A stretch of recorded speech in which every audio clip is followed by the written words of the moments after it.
Stella Family, j'espère que vous allez tous et toutes bien.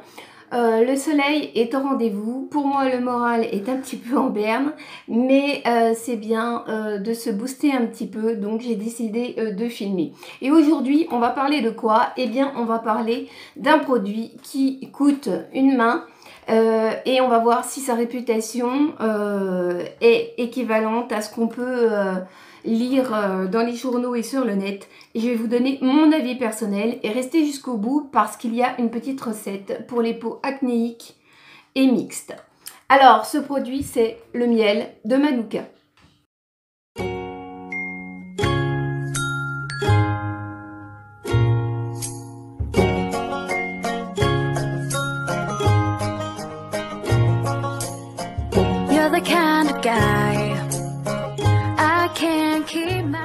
Alors, ce miel, de quoi s'agit-il? Alors, en fait, ce miel, le miel de Manuka, il faut savoir que c'est un miel qui est, ou qui pousse, on va dire, c'est un arbre qui pousse en Australie et en Nouvelle-Zélande. C'est un petit peu le cousin de l'arbre à thé. Alors, faites attention, dans le cas où vous l'achèteriez, moi je l'achète en gros pot de 500 ml, vous le trouvez en 250. Ce miel coûte très très cher et il y a bien des raisons à cela. Alors, tout simplement, vous voyez que sur le pot de miel ici, vous voyez qu'il est écrit K-Factor 16. C'est ça le plus important. En fait, ce qui rend ce miel élevé, c'est son taux de méthylglyocal. Alors, en fait, c'est le chiffre qui est indiqué sur le pot. Et il faut savoir que cette molécule qui est à l'intérieur de ce miel est bien plus élevée que dans tout autre miel, y compris le miel de thym. Je le compare un peu au miel de thym, puisqu'on sait que le miel de thym a des vertus cicatrisantes. En fait, plus le chiffre que vous avez ici, donc ça peut partir de 8 et je crois aller jusqu'à 22, plus le chiffre est élevé, plus ce miel a une action active antibactérienne et antifongique et antivirale. Alors, tous les miels contiennent cette molécule, mais ce miel en particulier en a un taux très très élevé, en plus des vitamines A, B, C et des différents sels minéraux que l'on trouve habituellement dans tous les miels. D'ailleurs, actuellement, de nombreuses études sont faites par rapport à ce miel et par rapport au staphylocoque doré. D'ailleurs, moi-même, je fais partie d'un groupe de magnétiseurs et je vois grand nombre de magnétiseurs qui conseillent ce miel pour des plaies qui sont ulcérées et qui sont infectées. Bien d'accord quand même sur un point, c'est que de toute façon, un avis médical est quand même conseillé pour toute plaie. Là-dessus, on est clair, je ne suis pas médecin, donc vous avez besoin d'un avis d'un médecin. Ensuite, moi, je me sers de ce miel pour, on va dire, des petits bobos, mais pas tant que ça, pas si petit que ça.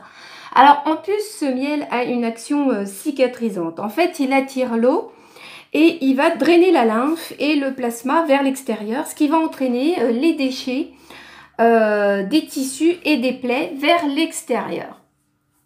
Pour cela, vous pouvez l'avaler. Donc, vous allez voir, je vous mets moi ce que je prends en hiver. C'est vraiment très très peu, ou vous pouvez l'utiliser en cataplasme après avoir désinfecté la plaie. Alors, en le mettant en couche très épaisse et en le laissant entre 40 minutes et 1 heure. Alors par exemple, pour être concret, en ce qui me concerne, par exemple pour l'acné, pour les boutons qui sont surinfectés, au niveau de l'acné, beaucoup ont recours à des médicaments.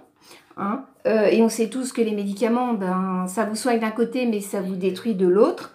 Alors, à savoir que par exemple, pour mon fils, quand il a des gros boutons bien purulents, bien infectés, je lui explique que il ne faut pas qu'il en se nettoyant, qu'il se badigeonne de la bactérie présente dans le bouton et qui se la mette un petit peu partout sur le visage. Donc, je l'utilise par exemple dans son cas. Alors, ce que je fais, je désinfecte ces boutons avec l'exomédine et ensuite, je mets une petite couche épaisse juste sur le bouton. Et comme c'est désagréable parce que ça colle et que ça coule et qu'il n'aime pas, eh bien, je lui colle un petit morceau de papier mouchoir ou alors d'un tissé stérile juste dessus. Et en séchant, ça va maintenir le petit morceau sur le bouton. Et en 2-3 jours, son visage est métamorphosé. Je l'utilise également pour moi aussi à cet usage. Alors, je reprécise simplement que pour avoir cette action antibactérienne ou antivirale ou antifongique, il faut que l'indice soit minimum de 16. 18 et 20, c'est encore plus fort. Voilà, alors moi j'ai commencé à 16 et ça suffit pour l'instant pour traiter ce que l'on a à traiter. Donc personnellement, moi par exemple qui prends énormément de médicaments, mon corps s'est acidifié et en s'acidifiant, avec la kétamine en particulier qui m'a flingué la santé, eh bien j'ai attrapé le candida albicans. Le candida albicans, en fait, on le possède tous en nous, mais malheureusement quand votre terrain immunitaire s'affaiblit, eh bien il va devenir pathogène, c'est-à-dire va vous provoquer des troubles importants, voire même des troubles très très importants si c'est pas soigné. Donc en une année, j'ai réussi, enfin une année un peu moins, je crois 8 mois, à me débarrasser du candida albicans définitivement, parce que même avec les traitements, ça revenait. Donc ça, c'est par exemple pour mon cas. J'ai également des plaies liées à mes opérations sur lequel j'utilise ce miel. Alors bien évidemment, comme il coûte très cher, j'utilise toujours une cuillère jetable désinfectée au préalablement à l'alcool à 90, ce qui fait que mon pot, je peux le conserver au moins une année sans problème. Voilà. Alors également, alors je voulais vous dire également, là je vais prendre les petites notes pour vous l'expliquer, c'est qu'il est également utilisé pour des sinusites à répétition, des angines à répétition, des bronchites, des infections ORL, des cystites, parce qu'en fait, comme il est antibactérien, il va empêcher certaines bactéries d'aller s'accrocher au niveau des voies urinaires. Voilà, c'est un peu le tour, on va dire, des différentes maladies communes que j'ai relevées, mais il a davantage d'utilisation. Au niveau des utilisations et éventuellement de vos symptômes, et en parlant à votre médecin, hein, toujours, je vous laisse faire vos propres recherches sur internet, hein, c'est évident. Voilà, alors tout simplement au niveau de la peau, donc il est cicatrisant, tonifiant, antioxydant et hydratant comme la plupart des miels. Alors par contre, il est idéal pour les peaux rosacées. Alors moi, j'ai déclenché une rosacée il y a 3 ans, c'est pourquoi j'en suis venue à ce miel. Également, je l'ai conseillé dans certains groupes pour le psoriasis. Alors non pas pour mettre sur le psoriasis en lui-même, mais on a découvert que le psoriasis était aussi dû à une perméabilité des intestins. Et que bien souvent, les gens qui avaient du psoriasis avaient la bactérie responsable de l'ulcère. Donc vous voyez que les applications sont très très nombreuses. On ne parle pas limite d'un médicament, mais quand même, voilà, on est vers le naturel. Et moi, c'est ce à quoi je tends désormais. Alors, bon, moi je l'ai utilisé pour la rosacée, mais ça m'a sauvé la vie, quoi. Je me suis réveillée un matin, ici, j'étais pleine de rosacée, et là, j'ai plus su quoi faire. Alors, rien n'a marché, aucune crème, quoi que ce soit. Et j'avais commencé par un indice beaucoup plus faible, l'indice 8 ou 12, je crois. Et ça m'a sauvé de la rosacée en quelques semaines, même pas une semaine. Voilà.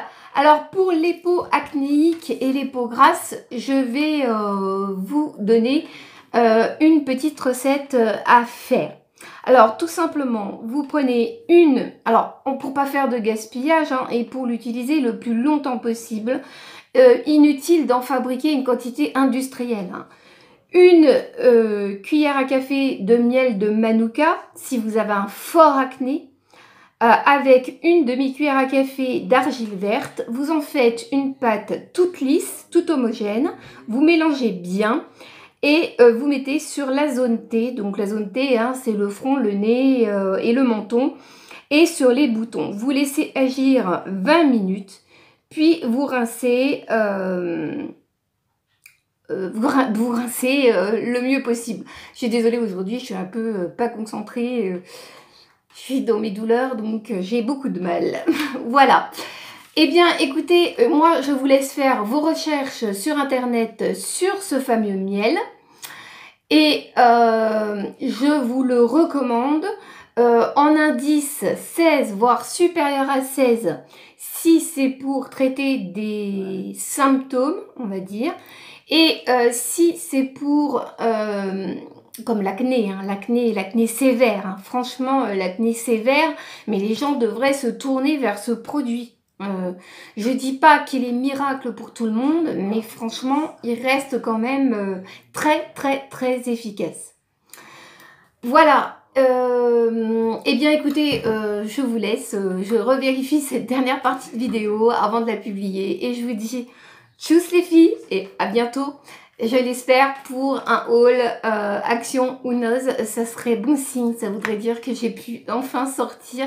Parce que là, au bout de 12 jours, je suis comme ça. Allez, tchuss les filles, prenez soin de vous parce que personne ne le fera pour vous. J'ai bien fait de vérifier cette vidéo.